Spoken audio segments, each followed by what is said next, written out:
ಈ ಸಂದರ್ಭದಲ್ಲಿ ಈ ಉತ್ಸವವನ್ನು ಇನ್ನೂ ಹೆಚ್ಚಿನ ಪ್ರಮಾಣದಲ್ಲಿ ಆಚರಿಸಬೇಕು ಅಂತ ಹೇಳಿದರು. ಈಗ ಆಚರಿಸಿದಂತಹ ಪ್ರಮಾಣವೂ ಕೂಡ ಇದು ನಮಗೆ ಪೂರ್ಣ ರೀತಿಯಲ್ಲಿ ಸಮ್ಮತಿ ಅನ್ನುವಂಥದ್ದಿಲ್ಲ. ಯಾಕೆ ಹೇಳಿದರೆ ನಮ್ಮ ದೇಶ ವಿವಿಧ ರೀತಿಯಾದ ಸಂಕಷ್ಟದಲ್ಲಿ, ಯುದ್ಧದ ಒಂದು ಭೀತಿಯಲ್ಲಿ ಯುದ್ಧವನ್ನು ಈಗ ಆಗಲೇ ಸ್ವಲ್ಪ ಭಾಗ ನಡೆಸಿ ತಾತ್ಕಾಲಿಕವಾಗಿ ವಿಶ್ರಾಂತಿಯನ್ನು ಪಡೆದಿರತಕ್ಕಂಥ ಈ ಸಂದರ್ಭ, ದೇಶದಲ್ಲಿ ಅಶಾಂತಿ ಅನ್ನುವಂಥದ್ದು ನೆಲೆಗೊಂಡಂತಹ ಸಂದರ್ಭದಲ್ಲಿ, ದೇಶದಲ್ಲಿ ಧರ್ಮಕ್ಕೆ ಚ್ಯುತಿ ಬರುವಂತಹ ಒಂದು ಸಂದರ್ಭದಲ್ಲಿ ನಾವು ಒಬ್ಬ ಧರ್ಮ ಪೀಠಾಧಿಪತಿಗಳಾಗಿ ಮತ್ತೆ ಒಬ್ಬ ಗುರುಗಳಾಗಿ ಯಾವುದನ್ನು ಕೂಡ ನಾವು ಸ್ವೀಕಾರ ಮಾಡಬಾರದು ವೈಭವಗಳನ್ನು. ಆದರೆ ತಾತ್ಕಾಲಿಕವಾಗಿ ಅಲ್ಲಿ ಸ್ವಲ್ಪ ಶಾಂತಿಯ ಮಾತುಕತೆ ನಡೀತಾ ಇದೆ ಅಂತ ಅನ್ನೋದು ಒಂದು. ಮತ್ತೆ ಇದು ಭಕ್ತರ ಅಪೇಕ್ಷೆಗೆ ನಾವು ತುಂಬಾ ನಿರಾಶೆಯನ್ನು ಮಾಡಲಿಕ್ಕೆ ಆಗೋದಿಲ್ಲ. ಶ್ರೀಮಠದ ಸಂಪ್ರದಾಯ ಪದ್ಧತಿಗಳಿಗೆ ಅನುಸರಿಸಿ ಧಾರ್ಮಿಕವಾಗಿ ಅಷ್ಟೇ ಈ ಕಾರ್ಯಕ್ರಮಗಳನ್ನು ನಾವು ಸ್ವೀಕಾರ ಮಾಡಿಲ್ಲ.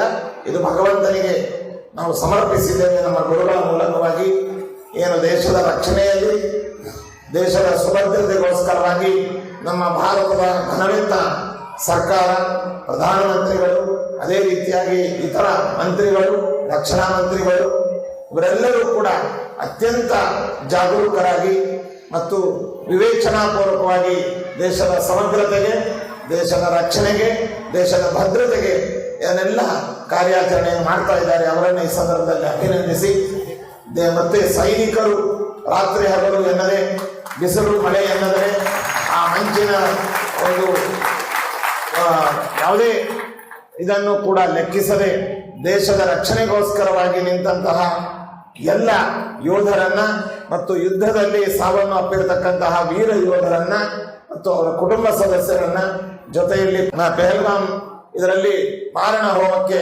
ಧರ್ಮದ ಹೆಸರಿನಲ್ಲಿ ಈಡಾದಂತಹ ಎಲ್ಲ ಹುತಾತ್ಮರನ್ನ ಕೂಡ ನಾವು ಅವರಿಗೆ ಭಗವಂತ ಸದ್ಗತಿಯನ್ನು ನೀಡಲಿ, ದೇಶಕ್ಕೆ ಶಾಂತಿ, ರಕ್ಷಣೆ, ಸಮೃದ್ಧಿ ಎನ್ನುವಂತಹದ್ದು ನೀಡಲಿ ಎಂಬುದಾಗಿ ಆ ಎಲ್ಲ ವ್ಯಕ್ತಿಗಳನ್ನು ಈ ಸಂದರ್ಭದಲ್ಲಿ ಸ್ಮರಿಸ್ತಾ ಎಲ್ಲರಿಗೂ ಕೂಡ ಭಗವಂತ ಅನುಗ್ರಹಿಸಲಿ ಅಂತ ಭಗವಂತನಲ್ಲಿ ನಾವು ಪ್ರಾರ್ಥಿಸ್ತಾ ಇದ್ದೇವೆ. ಮತ್ತು ಈ ನಮ್ಮ ದೇಶದ ರಕ್ಷಣೆಗೋಸ್ಕರವಾಗಿ ನಿಂತಹ ಏನು ಘನವೆತ್ತ ರಾಜ್ಯ ಸರ್ಕಾರ, ದೇಶದ ಒಂದು ನಮ್ಮ ಘನವೆತ್ತ ಸರ್ಕಾರ ಇದೆ, ಕೇಂದ್ರ ಸರ್ಕಾರ, ಈ ಸರ್ಕಾರವನ್ನ ಮತ್ತೊಮ್ಮೆ ನಾವು ಅಭಿನಂದಿಸಿ ಈ ಯುದ್ಧದ ಮತ್ತು ದೇಶ ರಕ್ಷಣೆಗೆ ಬೇಕಾದಂತಹ ರೀತಿಯಲ್ಲಿ ಮಠದ ವತಿಯಿಂದ ರಾಯರ ಪ್ರಸಾದದ ರೂಪವಾಗಿ 25 ಲಕ್ಷ ರೂಪಾಯಿಗಳನ್ನು ದೇಶದ ರಕ್ಷಣಾ